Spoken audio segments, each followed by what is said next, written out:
For Søren Kierkegaard, the modern tendency to treat human suffering as a problem to be managed would have appeared deeply suspicious.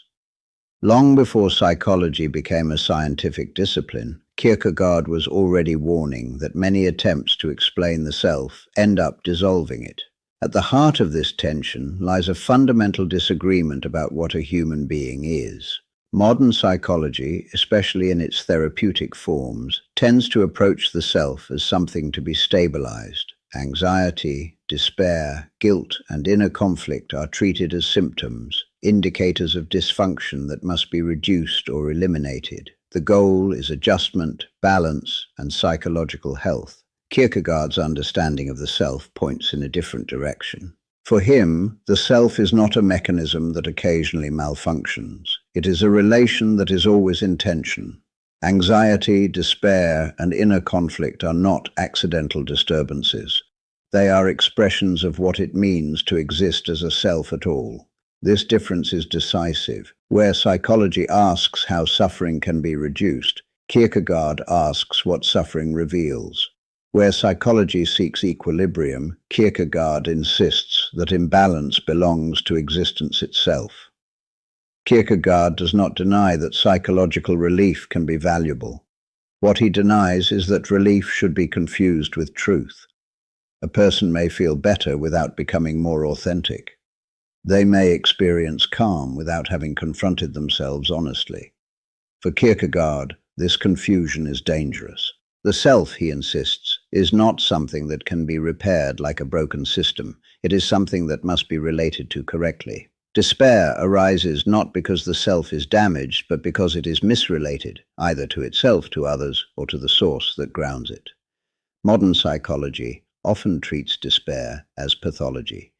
Kierkegaard treats it as disclosure. Despair reveals how the self is trying and failing to ground itself. It exposes evasions, dependencies, and forms of self-deception that psychological explanation may soothe without addressing. This does not mean Kierkegaard glorifies suffering. It means he refuses to neutralize it prematurely. Despair is painful precisely because it confronts the individual with their own responsibility. To remove despair without understanding it is to remove the very signal that something is wrong. Kierkegaard insists that despair has a structure. It is not simply sadness or depression. It is a condition in which the self refuses to be itself, either by collapsing into weakness or by inflating itself beyond measure. In both cases, despair involves a misrelation to one's own freedom. Modern psychology tends to translate this misrelation into diagnosis. Kierkegaard insists that it must be faced existentially. The individual must recognize how they are avoiding themselves, not merely why they feel distress. This difference explains Kierkegaard's unease with explanations that externalize suffering. When anxiety is treated solely as a response to trauma, environment, or chemistry, the individual may be relieved of responsibility, but also deprived of agency. Kierkegaard insists that agency cannot be removed without hollowing out the self. For him, the self exists only where responsibility is possible.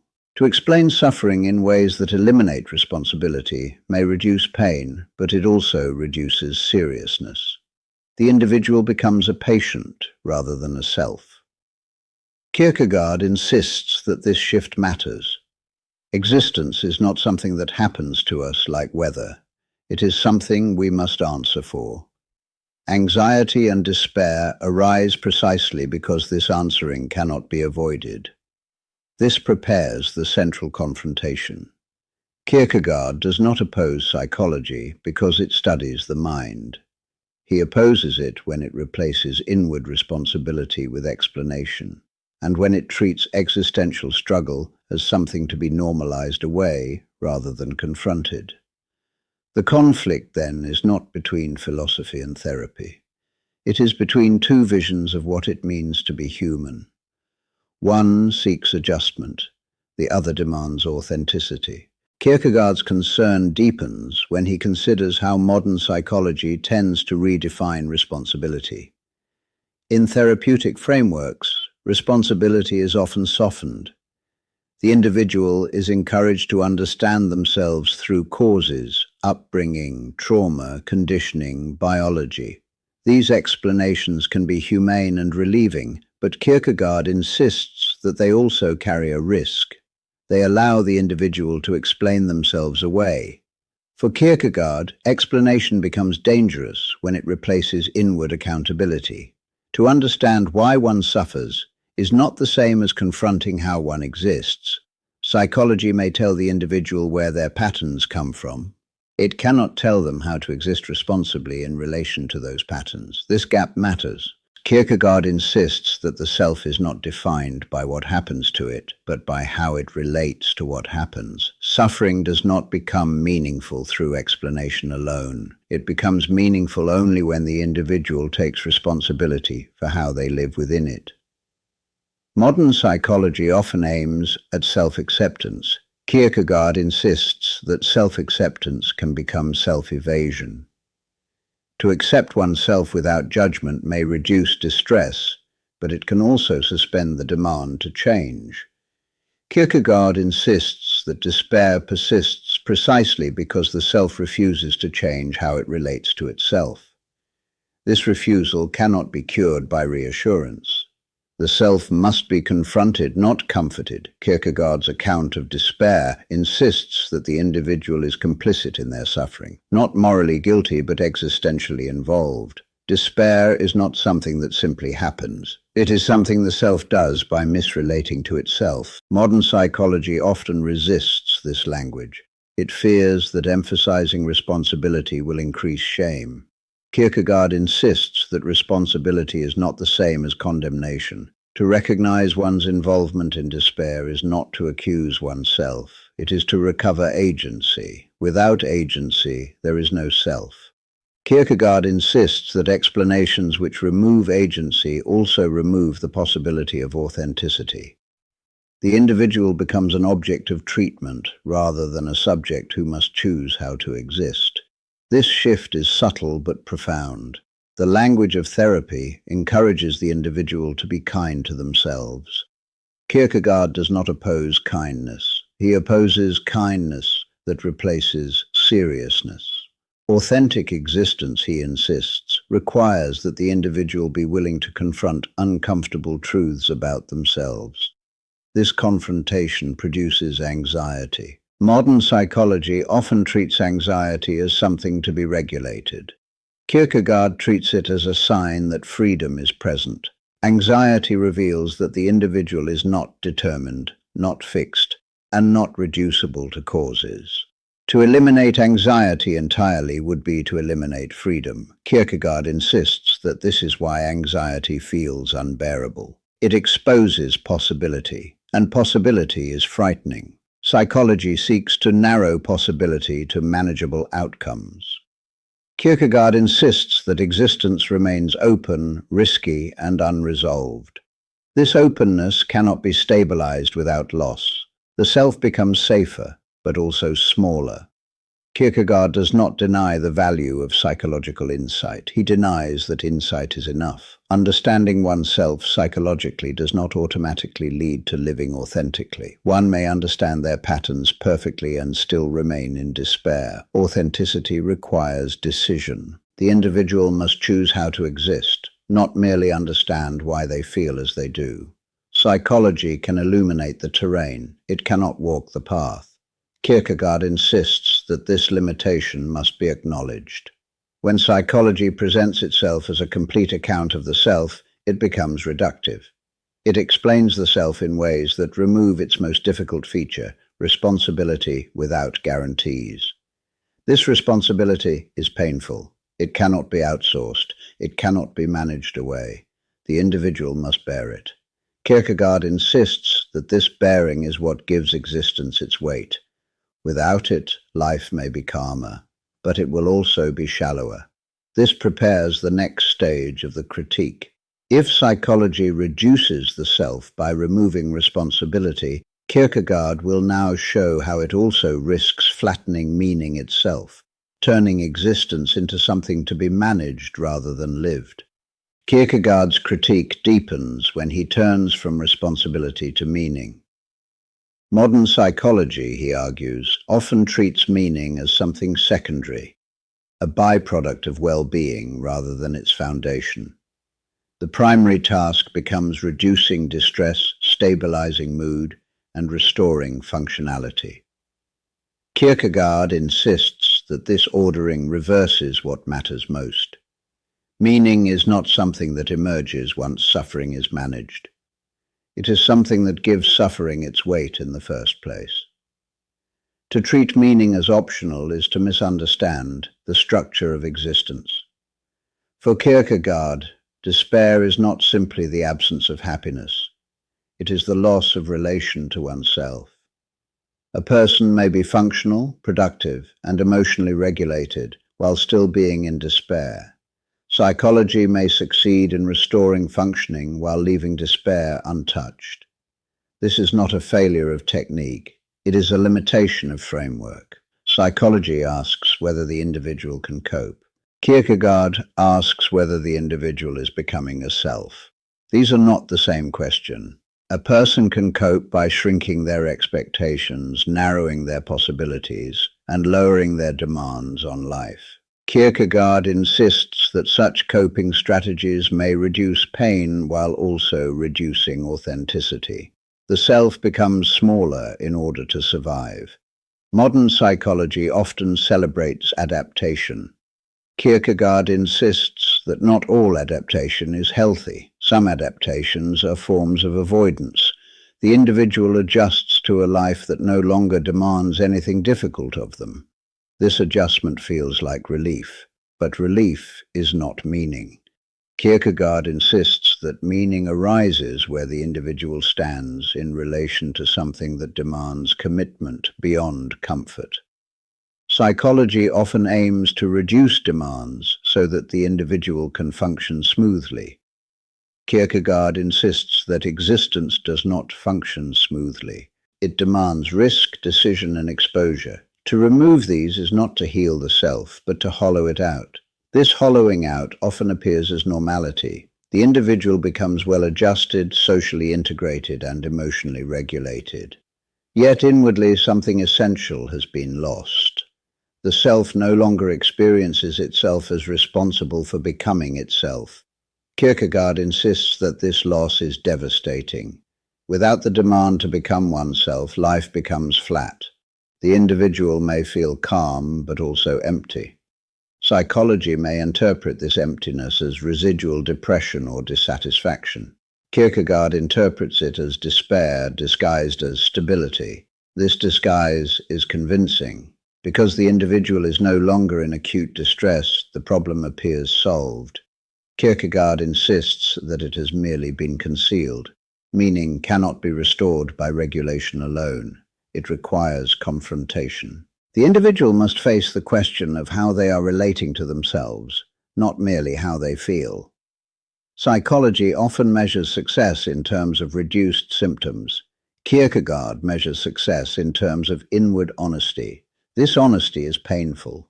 It requires acknowledging that one's life may be organized around avoidance. It requires recognizing that calm may have been purchased at the cost of authenticity. Kierkegaard insists that this recognition cannot be therapeutically induced. It must be chosen. The individual must be willing to disturb their own equilibrium. They must be willing to reopen questions that therapy often seeks to close. Meaning does not arise from closure, it arises from commitment. This is why Kierkegaard insists that despair can persist even in the absence of suffering. One can be comfortable and despairing. One can be stable and lost. Psychology may see no problem here. Kierkegaard insists that this is the most dangerous form of despair that has been normalized. This normalization is subtle. The individual no longer expects life to demand anything difficult. They aim for comfort, balance, and emotional safety. Kierkegaard insists that such a life avoids the risk necessary for becoming a self. Meaning, for Kierkegaard, requires risk. It requires that the individual stake themselves on something that cannot be secured in advance. Psychology often aims to minimize risk. Kierkegaard insists that risk is unavoidable. This prepares the next movement of the confrontation. If psychology flattens meaning by prioritizing adjustment and stability, Kierkegaard will now show how it also struggles to account for transcendence, the dimension of existence that exceeds well-being, explanation, and management. Kierkegaard's confrontation with modern psychology reaches its deepest point when he turns to what psychology struggles most to account for: transcendence. By this, Kierkegaard does not mean religious belief in a narrow sense, but the dimension of existence that exceeds management, explanation, and control. Modern psychology is built to operate within limits. It works with what can be measured, regulated, and stabilized. Even when it addresses meaning, it tends to translate meaning into psychological constructs, values, goals, narratives, or identity frameworks. These may be helpful, but Kierkegaard insists that they remain immanent. They never truly exceed the self. For Kierkegaard, the self is defined precisely by its relation to what exceeds it. The self is not closed. It is oriented beyond itself, toward possibility, responsibility, and ultimately toward what cannot be fully grasped. Psychology struggles here. It can describe how people experience transcendence. It can analyze belief, spirituality, and meaning-making, but it cannot inhabit the standpoint of commitment. It treats transcendence as an object of study rather than as a demand addressed to the individual. This difference is decisive. When transcendence is reduced to experience, it loses its authority. It becomes something the individual has, rather than something they must answer to. Kierkegaard insists that authentic existence begins where the individual is claimed by something they cannot control. Modern psychology tends to resist this language. It fears that commitment beyond the self risks dependency, delusion, or loss of autonomy. Kierkegaard insists that autonomy is not the highest good. The self becomes itself only by relating to what transcends it. This relation is risky. It cannot be secured by techniques or guarantees. Psychology seeks safety. Kierkegaard insists that safety is not the goal of existence. This is why Kierkegaard believes psychology struggles with faith. Faith is not a coping mechanism, a belief system, or a source of comfort. It is a way of existing under a demand that cannot be justified psychologically. Faith does not make sense. It commits. Psychology can describe belief. It cannot replace faith. When faith is translated into psychological terms, it becomes manageable. It loses its offense, its risk, and its demand. Kierkegaard insists that this translation falsifies faith by turning it into something that serves the individual rather than something the individual serves. This reversal matters. Authentic faith places the individual under obligation. Psychology tends to place the individual at the center, seeking well-being and stability. Kierkegaard insists that this centering shrinks the self rather than liberating it. The self becomes sovereign, and sovereignty, for Kierkegaard, is a form of despair. Despair arises when the self attempts to ground itself absolutely, when it refuses to be dependent on anything beyond itself. Psychology often encourages forms of self-reliance that unintentionally reinforce this refusal. Kierkegaard insists that the self cannot ground itself without collapsing. It must relate to something greater than itself or remain trapped in misrelation. This claim sits uneasily with modern therapeutic ideals of self-sufficiency and autonomy, yet Kierkegaard insists that autonomy alone is not enough. The self needs orientation, not merely regulation. It needs commitment, not merely insight. Psychology offers tools for managing experience. Kierkegaard insists that existence requires more than management. This is not an argument against therapy. It is an argument against mistaking therapy for a philosophy of life. Kierkegaard insists that when psychology claims completeness, when it presents itself as sufficient to explain and heal the self, it overreaches. It treats the deepest questions of existence as problems to be solved rather than as demands to be lived under. This overreach produces a subtle distortion. The individual begins to expect that all suffering can be resolved, all anxiety regulated, and all despair eliminated. Kierkegaard insists that such expectations set the self against existence itself. Existence will not comply. Some tensions cannot be resolved without falsifying the self. Some struggles must be endured rather than eliminated. Psychology may offer relief. Kierkegaard insists that relief is not the same as truth. This prepares the final movement of the confrontation. Kierkegaard will insist that psychology has its place, but that it must remain subordinate to existential seriousness. The question is not whether psychology helps. It is whether it tells the truth about what it means to exist. Kierkegaard's final position is not a rejection of psychology, but a strict limitation of its authority. Psychology, he insists, may help the individual understand patterns, regulate distress, and restore functioning. What it cannot do is tell the individual how to exist. This distinction is decisive. Psychology addresses the how of experience. Kierkegaard addresses the who of existence. The former asks how suffering can be reduced. The latter asks who the individual is becoming through suffering. When psychology forgets this difference, it becomes reductive. It begins to treat the self as something that can be fixed, optimized, or stabilized. Kierkegaard insists that the self is not a project to be completed. It is a task that must be lived continuously, without final resolution. This is why Kierkegaard insists that despair cannot be eliminated in principle. Despair arises from the structure of the self itself, from the tension between possibility and limitation, freedom and necessity. Psychology may reduce the experience of despair. It cannot abolish the condition that makes despair possible without abolishing the self. Kierkegaard insists that attempts to do so lead to false peace. The individual may feel better, calmer, and more functional, yet remain inwardly estranged from themselves. This estrangement does not always hurt. In fact, it often feels like relief. That is what makes it dangerous. The individual mistakes comfort for authenticity. They believe they are well because they are no longer in pain. Kierkegaard insists that pain is not the measure of truth. Truth is measured by seriousness. Seriousness means the willingness to face oneself without evasion, without explanation that dissolves responsibility, and without techniques that substitute management for commitment. Psychology often offers techniques.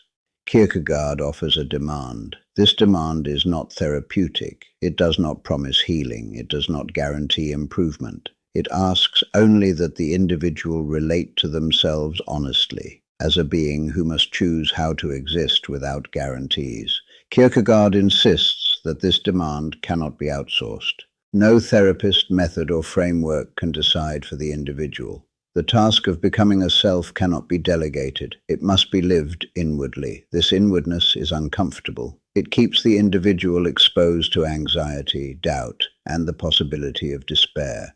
Psychology often aims to close these exposures. Kierkegaard insists that closing them closes the self. This does not mean one should reject help. It means one should not confuse help with truth. Psychology can assist the individual in bearing existence. It cannot define what existence is for. When psychology becomes a worldview, it displaces philosophy and faith without being able to replace them. Kierkegaard insists that this displacement leaves the individual unmoored. They become well-adjusted without direction, regulated without meaning, calm without commitment. Life becomes manageable but empty. Against this, Kierkegaard insists on a harder vision. Existence is not meant to be solved. It is meant to be lived seriously. Anxiety, despair, and suffering are not defects to be eliminated at all costs. They are signs that the individual is awake to the weight of existence. To live authentically is not to be free of struggle. It is to refuse to lie about it. Kierkegaard's confrontation with modern psychology therefore ends not with condemnation, but with warning. Psychology is invaluable when it remains within its limits. It becomes dangerous when it claims completeness. The self is more than a psychological system. It is a relation that must answer for itself.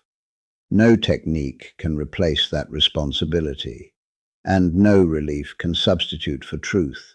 Kierkegaard leaves us with this unsettling conclusion. A life that feels good may still be a life in despair, and a life that struggles may be closer to authenticity than any form of managed well-being. The task is not to feel better, it is to become oneself. And that task, Kierkegaard insists, cannot be outsourced to psychology, no matter how sophisticated it becomes.